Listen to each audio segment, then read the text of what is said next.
Hey guys, welcome to the Liberal Hive Mind, a channel solely focused on exposing the abundant hypocrisy of the left. It's actually crazy how we can see the same thing happen over and over again, how it could be so clear, so clearly a scam, but you'll see people fall for it hook, line, and sinker, but regardless of how obvious the scam gets, you'll still see millions of people still falling for it. That's the general topic of today's video. I guess how globalist and leftist propaganda works and how some people still just cannot see what is obviously in front of them. I'm going to use a moment from Patrick Bet-David's podcast, the Valuetainment podcast, to help make that point. We got some stuff to get into, so let's roll the tape. All right, folks, so here's a clip that's going viral pretty much all over Twitter, already amassing over 1 million views. It's an 18-minute clip, so I'll do my best to, kind of put all the highlights together, and hopefully we could get it under 3 minutes, but let's play that clip and then have a conversation. I asked a question. Yep. Do you support this bill? Do you support us continuously sending money their way while many of these guys, this is their war. We're fighting their war and they're not paying the bill. We're paying the bill for NATO and Russian European allies to be protected. Why are we taking the debt for this? Do you support that?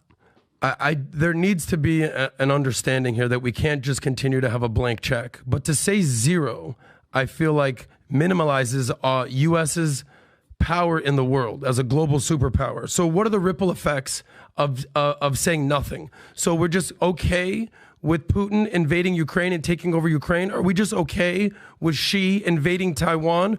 Are we just okay with terrorism running rampant around the globe? Because if we don't do anything, what happens?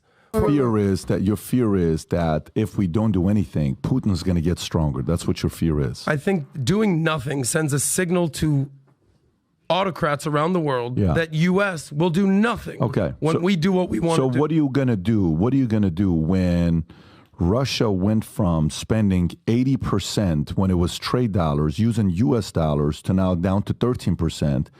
And the transaction went from only 3% being won to now 30%. What are you going to do when we keep spending this money and printing the money, and then all of a sudden one day the dollar collapses, then you're being affected by the money? Are you now going to come back and say, I wish we wouldn't have sent all this money out there? Isn't it unbelievable though, Adam? Last week it was $118 billion. Let's protect our border with Ukraine and Russia. So now it's to hell with the border. We don't give a shit about us. We have to help them. And if you're not asking the question of why, it's unbelievable. Hold on, Adam, because you said you still didn't really answer the question. Are you cool with the $95 billion? Are you cool with that? Just going? Well, listen, yes or no? I'm not cutting that check. But no, yes, you are. The hell you aren't. Yeah, you are. So, how can we? We're a sinking ship. We can still deal with the border in a separate bill. Bullshit. No, we can't. You guys are talking out of both sides of your mouth, and I'll tell you why. How? Because you're like, it's called the border bill, but all the money went to Ukraine and Israel and Taiwan. Okay, cool. So now the border bill can be addressed independently as a single issue. Have the fucking debate. Adam, let me ask this. And by the way we're feeling is the way America's feeling, okay? Meaning, so let's just say your kids are going to private school, okay? And you're down to your last $22,000 in a bank. You and your wife are married. You got 3 kids. I come to you and I say, hey, Adam, I need $6,000. And you say, what do you mean you need $6,000? I need $6,000. Before you give me the $6,000, who are you going to talk to?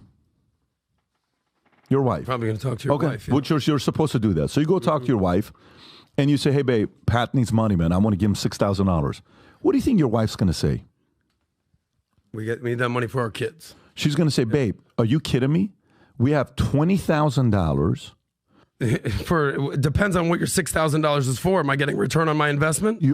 Okay, so now you're thinking from the perspective of investment. This is not an investment. You're not going to get the money back. This is if Trump wants this to be a loan, you are not getting this money back. No, that's BS. This is not a money coming back. You're never going to see a penny of me ever again. And you've been giving me money. You're investing in the global world order. And by the way, and then when you say the following, you're like, well, let's first fix this, and then we'll go fix the border. No, let's fix the border first, Then let's go fix the Bro, wall. I agree with you. Okay. I would rather them pass a border bill before this bill. Then perfect. I'm with that. But they're not doing But that. that's not what they proposed. That's not the point. You're asking which one I'd rather do. that's I'd rather do both. No. You it's said called domestic and foreign agenda. You said. So you guys are acting like we can only in America first Adam, I'm focus on what's simply going stating on what you domestically. said. You said, let's first get this 95 billion, and then let's go focus on the border. No, The House of Border not the first am one. I a freaking senator? Am I the person proposing this bill?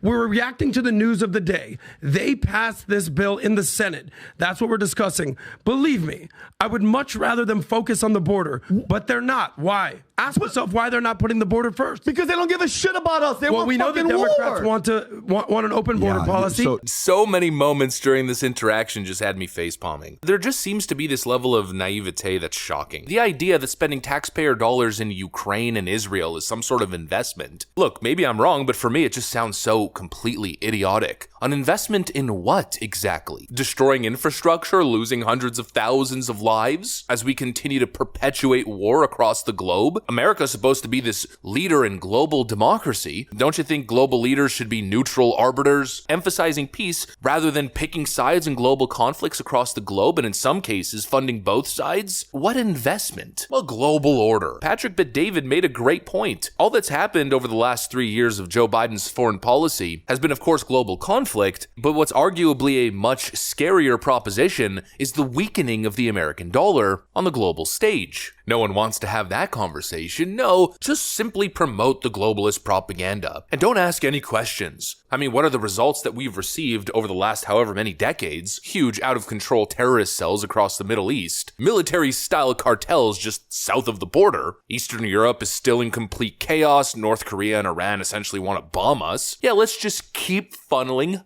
billions of dollars into this completely fruitless endeavor. Yeah, how about no? And that's where people who buy this crap get stumped instantly. What about domestic issues? What about people who are suffering here? What about people who are suffering in America? All you gotta do is take the macro issue and shrink it down. What if you were struggling? What if your children were struggling? What if your child was sick or suffering some sort of issue? Would you take that money and send it overseas? Or take care of your own people and your own problems? And obviously that's where you stump them. And the argument that we hear is, well, what do? You do nothing? No, of course not. Nobody's saying you do nothing or you stand for nothing, but you take care of your own people first, especially if your involvement abroad generally fails to produce positive outcomes. 20 freaking years. Trillions of dollars spent in Afghanistan. For what? Does nobody ever ask that question? Oh, but what are we gonna do? Do nothing? Well, what was that something that we did do? Lie about nuclear weapons to start an illegitimate war? Spend 20 years there attempting to accomplish some sort of goal? I still don't know what that goal is, only to fail miserably and then to exit, leaving billions of dollars in munitions and equipment to actual terrorist organizations who've completely taken over the country. Oh, wow. Let's continue on Dick Cheney's legacy. It's absolutely idiotic. You know, the fact that people can't see it drives me nuts. Then on the issue of the bill itself, we run into the exact same kind of phenomenon. People falling for this idiotic propaganda. Here's a CNN segment covering the U.S. House race, I think in New York's 3rd congressional district. Anyways, doesn't really matter. George Santos' seat. I heard from voters that they were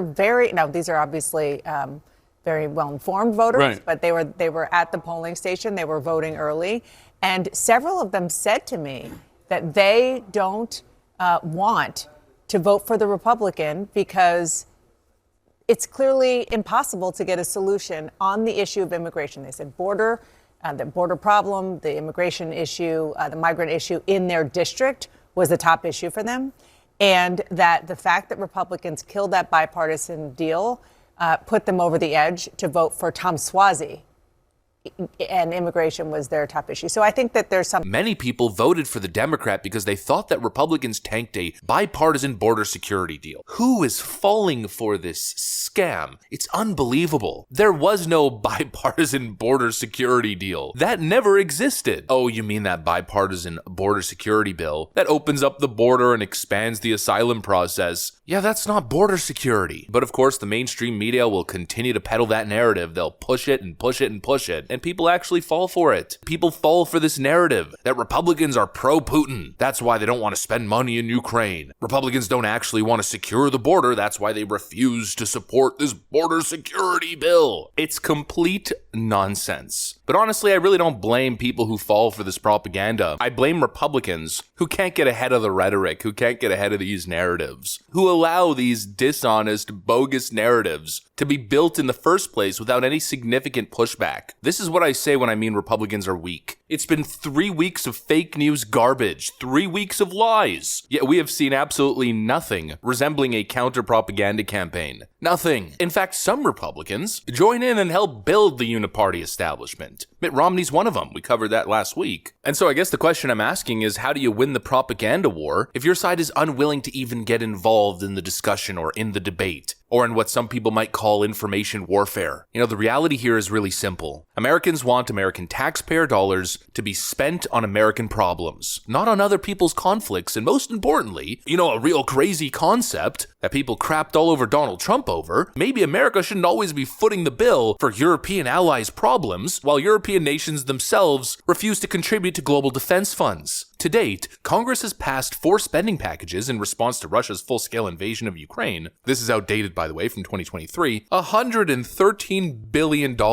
And they just passed another bill. Well, what about the Europeans? Germany and France have spent a fraction of that. It's not even a regional conflict for North America, but seemingly it's more of a legislative spending priority for the United States of America than it is for Europeans themselves. It's absolutely wild, it should be questioned, and you aren't a Putin puppet or an extremist for challenging these blank checks being sent to foreign nations. It's not crazy at all, it's actually just basic household accounting. Anyways, that's pretty much it. Kind of a weird video. I took 2 topics, thought I could merge them. Hopefully I did a good job. Hopefully there was a point to this video. That's what I got for you. Thanks for watching, and I'll see you on the next one.